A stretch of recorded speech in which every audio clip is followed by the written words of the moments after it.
Hello and welcome to Reveurovision, where today we'll be reviewing Cyprus's entry El Diablo. But will it have us dancing with the devil, or is listening to it like being in hell?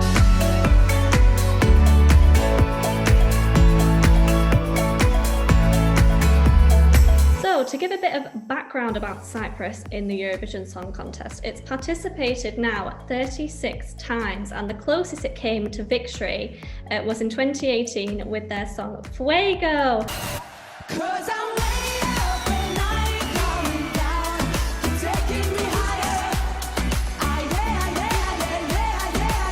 And I should specify I do have a personal bias on this song because it was the inspiration for my undergraduate dissertation, which is very sad and nerdy, I know.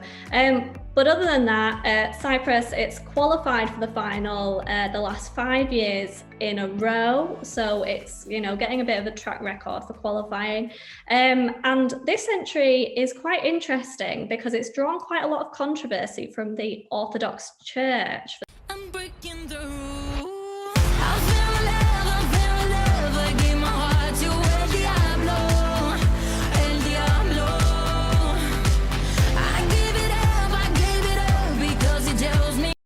Because of its reference to the devil, it's drawn quite a lot of criticism for saying that it's about worshipping the devil. And the singer, Elena Tsagrinou, has said that actually the song is about an abusive relationship, but that hasn't stopped the criticism that it's come in for.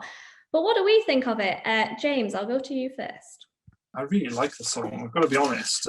I think it's good because, in lockdown, clubs are closed. This transported me to the club. I really liked it. I think it's quite Lady Gaga-esque. I really do like it about that. And I think it's I think it's quite timely, actually, because as well, there is that sort of reference of the devil and things like that. And Lil Nas X, he's just released a song that's along a similar sort of theme. And so I think they're in that sort of company with it. I think it's really good. I really like it. It's got a good beat all the way through it. It's got a good Eurovision feel as well, I think. That's the good thing about it, and I can see it doing quite well. And Jack, what about you?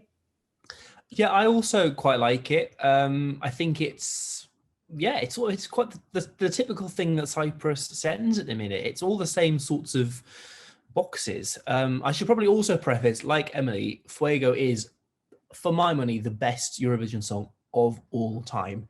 It is it is completely perfect. And anybody who dares criticize it in any way, I've genuinely lost friends when they've criticized Fuego. So that is the level of esteem I hold Fuego in, because she's just brilliant. And then they clearly have tried to do the same thing in 2019. If you listen to their song Fuego and the 2019 song Replay, you need my love on replay.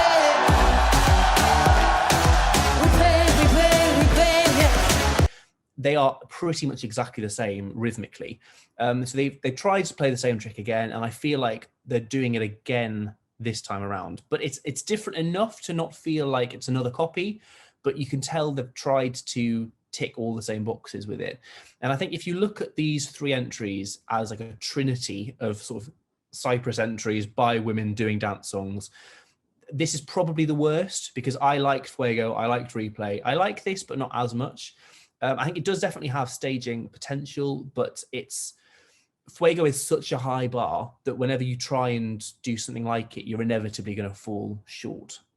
So yeah, I like it, but we'll see how it compares, basically.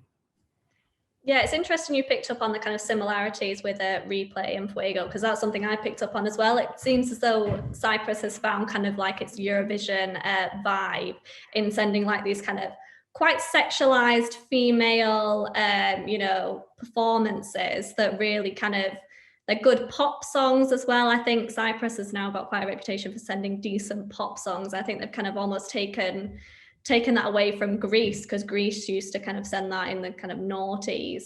You are the one, you're my number one. Anything for you, 'cause you're the one I love. So yeah, I'm a big fan. I'm a big fan of this entry. I think when it was kind of one of the first entries to get released this year. So it's kind of the first one I was listening to on repeat a couple of times. But yeah, I think it is quite interesting that Cyprus really has this brand now at Eurovision that it's kind of developed over the last couple of years, with, you know, sexy female singers basically. So yeah, it'll be interesting to see what they do with staging, I think, because they could end up kind of repeating stuff with Fuego. If there's a reference to the devil, there's a lot of kind of linking in terms of color themes. So yeah, I think it'll be interesting to see what they do with it. Now Cyprus is performing in that first semi-final. It's obviously very competitive. They're coming just after Ireland. How do we think this is going to fare at Eurovision? Do we think it'll qualify for the final, and where would we rank it? James, I'll go to you first. Yeah, so I think it will very firmly qualify. I think it will do really well. I've given it quite a solid sort of positioning. I think it'll do 17.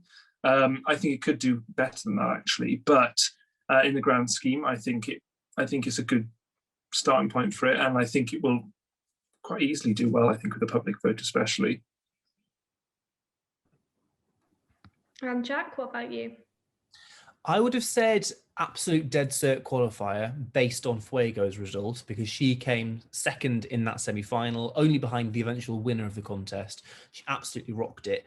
But then the following year, when they did something very similar, they opened the show and then only squeaked into the final. They did do quite well in the final, but they just got through the semi-final. So I think it will qualify, but I'm less confident that it'll be in the top 3 than I was maybe if this has been 2 years ago. I think it'll probably sort of 6th, 7th, 8th, probably in the semi-final. That's enough to qualify. I think it will get there. In the final, probably mid-table, it'll probably end up. In my personal ranking, I've put it as number 14. So pretty high up. I do enjoy it, and yeah, I wish Cyprus and Elena Tsagrinou all success with it. Yeah, I think it'll be interesting to see actually in the semi-finals as to whether this backlash that it's had from the Orthodox Church has any kind of impact on the more religious countries in Europe, and whether they actually vote for it. I think that'll be quite interesting to see. But yeah, I'd be tempted to say that it'll qualify for the final, because I think Cyprus has a bit of a track record now for getting through, so I think it should be fine. I have actually ranked it far higher than you two. It's my number 5. I don't know if that's just because I was just kind of hooked on it when it came out. But yeah, I've ranked it number 5. So that gives us a grand total of 36. So, you know, that's one of our highest rankers that we've had so far in reveurovision. But yeah, if you agree with us, if you disagree, feel free to like, comment, and please subscribe to our channel, and remember to click the bell notification so you get notified when we upload new content. Well, that's it for this episode. Thank you for watching.